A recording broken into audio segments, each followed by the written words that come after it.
My guest on the Europe Conversation this week is Henna Virkkunen, Executive Vice President of the European Commission for Tech Sovereignty, Security and Democracy. She says the EU fully intends to apply its regulations against social media companies, despite criticisms from the United States that they impinge on freedom of expression. Well, Henna Virkkunen, EU Commissioner and Executive Vice President on Tech Sovereignty, Security and Democracy, thank you very much for joining us on the Europe Conversation. It's a pleasure to be here. And can I ask you, first of all, obviously you have such an important mandate right now at this particular moment in time when there's such fears about disinformation, interference in democracy, malinformation, and mal-business practice, where the EU has specific toolboxes, the Digital Services Act and the Digital Markets Act.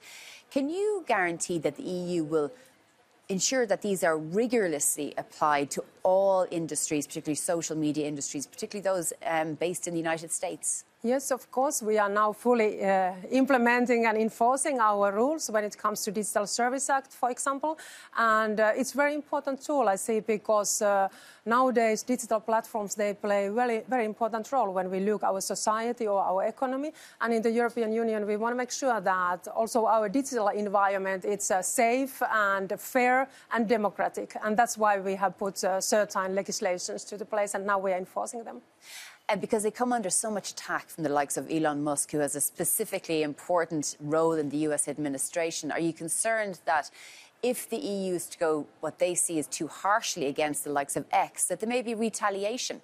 We heard, for example, Vice President J.D. Vance saying that the US could pull support for Ukraine if the EU goes after X, as they see it. Of course, all the actions what we are taking, they have to be based to our legislation. And our rules are very fair because they are same rules for everybody who is operating and doing business in the European Union. So we have same rules for the European companies, for American companies, for the Chinese companies, because we want to make sure that we have also a fair and democratic, safe environment when it comes to our digital field. And, for example, everything what is illegal in our societies in the European Union, it's also illegal in our online world. So what are your concerns around the likes of X and so on when it comes to algorithms, for example? Of course, this is something also what we have been now investigating from the Commission side, especially the recommender system, for example, on different online platforms, because they have very much power what kind of content they are showing for the citizens.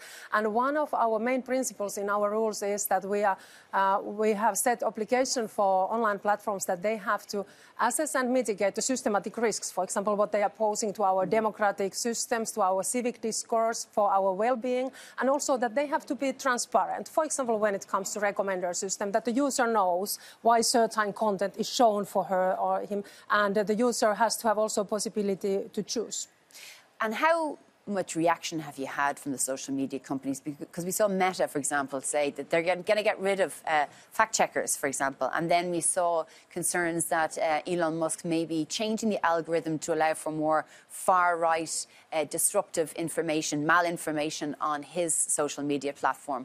But they haven't really responded positively to the EU concerns. When it comes to Meta, they have confirmed that they will continue with the fact checkers in the European Union. And when it comes to X, in January, I made the decision that we were asking more information from X on their recommender system and what kind of changes there has been. So we have currently 10 investigations going on against very large online platforms where we are checking that if they are complying with our rules. And in the same time, we are also working all the time with online platforms with different guidelines and workshops and code of conducts and so on. So we have all the time different parts going on, how we are enforcing the rules with them. But I guess the question is, what kind of response might you get, given that J.D. Vance has said if the EU comes after X, then there could be consequences for the US support for Ukraine? Everything is intertwined at the moment, isn't it? I think it's important to underline that we are not going after anyone. Yes, we want to make sure that everybody is complying with our rules in the European Union, that they are respecting our rules, and that we are now investigating, and that's why we are having dialogue all the time going on with the online platforms. And have they responded positively? Or with the investigation into X, for example, which started in December 23 and then was expanded just January this year, how is that investigation going? Are you getting the proper responses and engagement from X? Normally, it's always the case with the industries that everybody is protecting their business idea very much, of course, and their business interest. But yes, the online platforms, they are cooperating with the European Commission because European Union is the biggest or second biggest market for most of them. So European Union is super important market for the digital platforms. And many of them, they have more users in the European Union than they have, for example, in USA. So, of course, it's very important for them to comply with our rules. And would you be concerned at all that there might be retaliation from the US government? Will you take that into account when there's a decision around what type or, how big a fine may be if they're found in breach? That it wouldn't be so high that the Americans might say, well, you're attacking us, we're going to respond accordingly.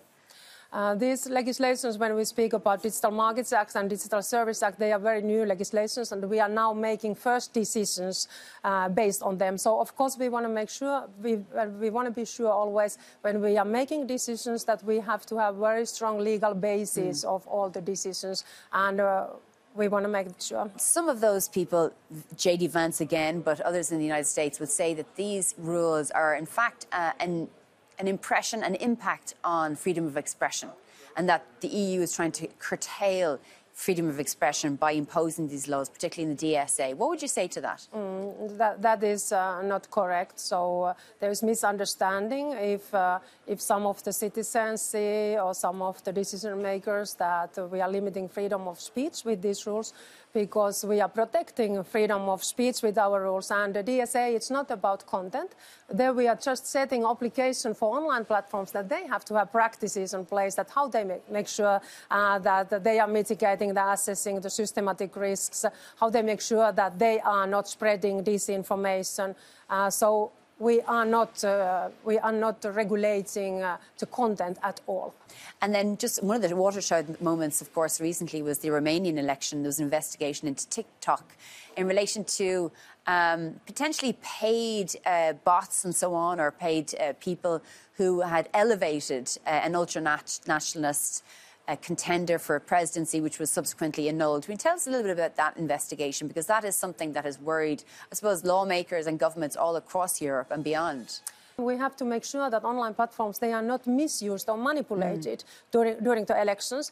And that's why it's very important that they are also very well prepared for the electoral processes. And that's why we are always suggesting for the member states that before elections they are organizing so-called roundtable with online platforms and with the local authorities, with the NGOs, and then they are checking the risks of elections, that how different online platforms are prepared for that. For example, in Germany, they organized that before elections, but they also carried out so-called risk tests or before the elections to really see that how the different online platforms, how they are prepared and how they are reacting to different things, what can happen during the electoral campaigns. And also in Romania, now they are organizing that kind of event with online platforms where they are checking. So it's important that we are preparing for the elections with the national authorities and with online platforms. And also that online platforms, that they make sure that they are not misused or manipulated and they are transparent during the electoral processes. And you're confident that the EU will not resile from implementing the DSA and DMA where and when needed, despite the confrontation with the United States? It's super important for us that we are fully enforcing DMA and DSA, because when it comes to DMA, there we want to make sure that the big players, that they are not the dominant players, they are not misusing their market power, that also new innovations can enter to the markets in the European Union. And DSA is very much for making sure that illegal content and products are taken down and we have safe and democratic, fair environment. So I want to just ask you about something you announced this week at the European Parliament, the EU's internal security strategy. I suppose one part of it links to what we've seen recently, which was an investigation into Huawei, or allegations of corruption, of bribery against EU officials or members of the European Parliament. This sort of aligns with that, doesn't it? Can you tell us a little bit about what the EU now needs to do to ensure that things like this don't happen again? And what is the internal strategy? Of course, it's important when it comes to different lobbying activities that we are following all the transparency rules different institutions are having. And of course, here we are now following the investigations on this case, that what has happened. But when it comes to our security environment as a whole, the reason why we wanted to update our internal security strategy was that the security environment is very alarming. Our citizens in the European Union, they are worried about security. In the latest Eurobarometer, 64% of the citizens say that they are worried about security. And also we can see that security threats, they are now much more international, and they are also very digitalized.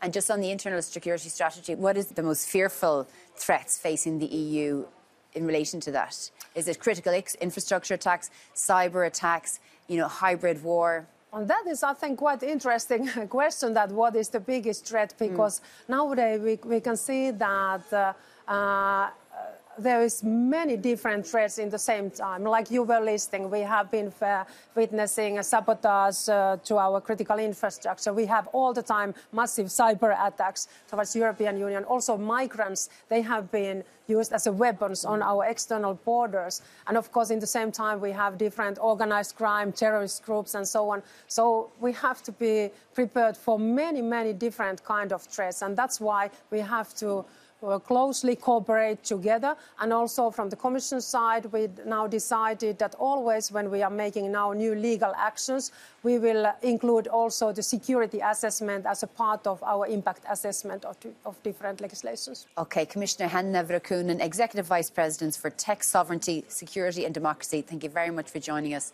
on the Europe Conversation. Thank you.